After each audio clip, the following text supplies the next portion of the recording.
Salutations friends, and welcome back to my channel. Today's video I'm going to be talking to you guys about personal update, what's going on with the room, what's going on with life. If she behaves, even though she's well behaved, maybe you'll get to see Kiki. I mean, here's her little tail. But yeah, let's just get into a little personal chit chat. First things first, she doesn't like it if I hold her up, so I don't want to upset her and make her angry. She's being real cute right now. You can probably see her head nuzzling. There we go. I can lift my leg up just a little bit. This is Kiki. She is a recent addition to our cats. This takes us to 9. And if you guys wonder how I keep my house not smelling like cats, I'll tell you after I talk about Kiki. But she was actually a stray. It showed up on our doorstep. Super friendly, like literally would jump in your lap. Very sweet, very loving. Again, see if I can lift her up. You can see like the tip of her ears probably. Fantastic cat, very sweet. She would come and hang out on my porch every single day from like 7 o'clock in the morning to sometimes 10 o'clock at night. So after like a few months, we figured she maybe is, you know, somebody's pet that got loose. So we went to see if anybody had posted about her being their kitty, and there was no posts. We took photos of her, we put her on like pet finders and things like that, luckily, and nobody had lost her, so we decided to take her in as our own. She's basically like just handleable, like she just jumps in your lap. Again, you can see her just nuzzling. She's such a sweetie.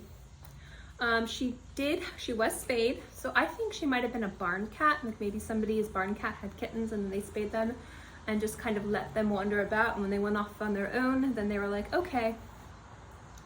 Or maybe somebody who moved away, because we do live in a college town, so maybe some college kid's pet. They just kind of moved and said, you know, let this cat out. She does have FIV, which is why she's out here and not with our other kitties. We want to get her as used to seeing us every day and being basically not an outdoor kitty. She just fell off of my lap. You just fell off, young lady. She's just nuzzling me down. She's just nuzzling my arm, and she fell because she's a silly little girl. She does have FIV, so we want to get her as comfortable with basically being confined as possible. So get her used to basically like using a litter box, getting used to being fed specific times of day, being used to not being able to go everywhere she wants. And once she's comfortable with that, we might see if we feel like we want to introduce her to our other kitties or if we want to keep her isolated. She will be moved into the house, but my mom's cat's right there, and I don't want her biting anybody. So FIV is, from what I know, biting, so not mutual grooming, but I know that a lot of my indoor cats, they play rough, and I don't want her to bite them or them to bite her and them to get infected. So we'll probably keep her if she nuzzles the thing away with us. We also wanted to take her in because she is an all black kitty, and I know a lot of people can be very heartless to black cats, especially around Halloween. And also we wanted to keep her inside because we know a lot of our neighbors have indoor-outdoor cats. And so keeping her inside and away from them will keep them safe too. So it's basically better for all the kitties, as she literally nuzzles on this. Also, please excuse, I need to wash that door. There's just been a lot going on and I didn't want to wash it with her out here because of chemicals, so I might wait until she's inside. It's safer for everybody to have her, all the other kitties to have her, and her herself to be basically kind of like an outdoor and like an indoor kitty, but we want to keep her safe and everybody else safe, so she'll probably be isolated, but she'll be living in like 1,000 square foot apartment. Like she's gonna have like a real nice setup in the house. But right now that's where my mom's cat Sammy is. So when Sammy goes home, when my mom gets her a condo, then she'll be moving in there. Right now she's outside. This is a very safe patio, but if it does get really rainy or very cold, we do bring her inside, you know, in our bathroom, in our room, because our room is, we don't let any other cats in there, so she is safe. But we don't want her to get accustomed to being in that room either, because sometimes cats will run into that room, so it's not like that's where she could live, because if another cat walks in and that's her territory and she bites them. So we try to keep her out of the house as much as possible until she's gonna have her own area where the cats just have no way to get into. So that's Kiki.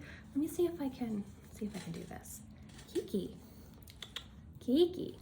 Okay. If you see a tail, and she keeps nuzzling this thing. So yeah, she's a sweetie. Let's see. Are you gonna show me your pretty little face? Nope, nope. She's a drooler too, so after this video, I'm gonna have to wash my hands. She is so funny. Anyway, it's been a long time since you guys had a cat in a video. I think the last time was like Susu or maybe Pancakes. So I figured I would show Kiki. And if you're wondering, Kiki from Kiki's Delivery Service, we have Gigi, another giant black cat. And actually Pancakes, our cat Pancakes is named, oh, she just jumped off. Is named because, you know, like Kiki is Pancakes, you know, Gigi is Pancakes. So, and then Susu's a Ghibli cat. Baron's a Ghibli cat, that's one of our other cats. We have Haru, and then we have Ariana. And we had Muta, unfortunately he passed away 2 years ago, right before we moved. So most of our cats are named, are Ghibli inspired cats. She is a sweetie and we do love her. She's on the ground now. She might jump up on my leg if you see me make a face. She likes to jump with her claws out, even though it's very, not very hard for her to jump on my lap easily. So if I make a face, it's because there's claws on my legs. But I try not to squeal. Ooh, she just did it without claws. I'm so proud of you. All right, so that is Kiki. This is my cat situation. Oh, yeah, okay. So I said like one question I get, well, people when they find out how many cats I have, not fragrance people, I don't think anyone in the fragrance world has ever said anything, but a lot of people assume that when you have this many cats, and rightfully so, your house smells like kitties. My house actually doesn't smell like cats. And if you want to know the best way to do that is invest in one of those litter box. We have litter bots. I think we have 4 or 5 of them. We have quite a few. But those litter bots are actually the way that we found we can cut back on the pet smell. Our house doesn't smell like cats. In fact, people are surprised when they see so many cats and they're like, we don't smell cats. Litter bots. Ours were expensive, but worth it.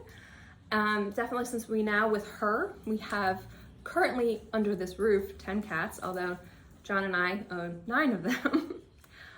Litter bots, great, and really good cat litter. Like, don't skimp on the cat litter.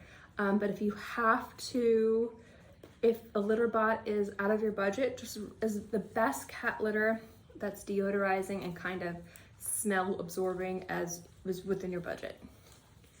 I think we use like the clump and seal stuff. I don't know, we get it at Sam's Club and it's excellent. So I realized that John is actually sleeping in the other room and he can hear me from here. So I'm gonna try and speak as slowly and not as loudly as possible. So the reason why I'm out here is because we're starting on my office, and that's also where I film and where my fragrances are, just because of ease of having everything in one area. So I'm excited for that. So I'm currently in the process of removing everything from the room, which is a lot of work. There's a lot of stuff in there. And then once everything's moved out of the room, we're going to rip up the floors, fix the floors if they need fixing, paint the room, put up the pantograph. We're having like lighting hang from the ceiling, mostly for product photography, but it will also be excellent for just filming. So I'm going to definitely utilize a lot of this for my YouTube hobby. YouTube is a hobby, not a career, obviously. But I'm going to be using a lot of this stuff for my YouTube hobby, but it's for my work. So we're gonna hang the lights, put our cabinets in. Initially we were going to build the cabinets from scratch, but because everything is so expensive now because of the pandemic and resources are quite thin, we actually found some like really inexpensive solid wood cabinets from IKEA.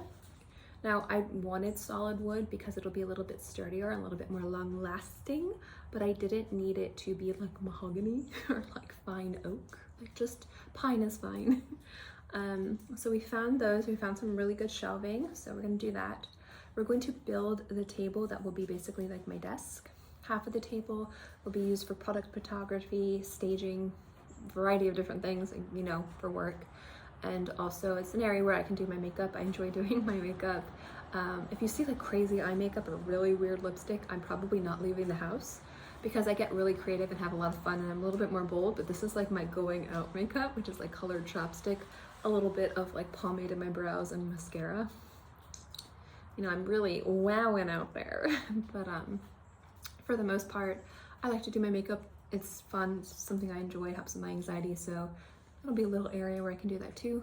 So we're building that table. It's gonna be really long. I think, forget if we're doing it 8 or 9 feet long. more so just because it's gonna cover a lot of things.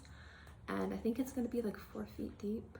I don't quite remember. I think we're gonna wait until the room's completely empty and then measure out exactly, kind of like tape it on the ground and see where everything's gonna be. Like maybe we want it to be a little bit weird shaped, maybe we want it to be kind of more rectangular. I haven't quite decided yet, but we'll definitely be doing that. So I'm excited for that. I'm excited for this room. I will show you guys the room when it's done. Like I'll do a little walkthrough for you guys.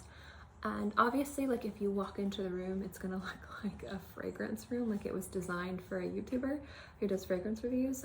No, it's just because that's the safest place for my fragrances, and also that area is consistently cold.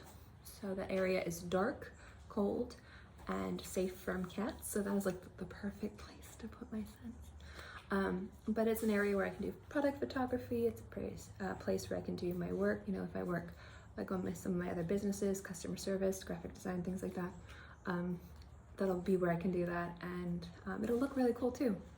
So the color aesthetic, if you guys care, probably not, is going to be like black, white, and raw wood, with some gray here and there, and that's the colors I actually like for home decor. And blue, for some reason I love blue rooms so much. While I'm out here, I'm in the weird, awkward, prepubescent stage of the room where there's like shells everywhere, there's like stuff on the floor. There's no part of that place that I can film that's aesthetically pleasing, or more or less, you know what I mean. It's in that awkward prepubescent stage. If all the walls were clear and there was nothing there, then I could film there, but it'll be another few days before I can do that. So I figured I'd come out here and just talk to you guys and let you guys know what's up. So that's my video. Figured I'd give you a little update on my room. It's in the process. Hopefully everything will be done end of November. That would be awesome. But for the most part, I also wanted to introduce you to Kiki. So, you know, me being out here worked out very well. Anyway, thank you guys so much for watching this video. I hope you enjoyed it, and I'll see you next time. Bye.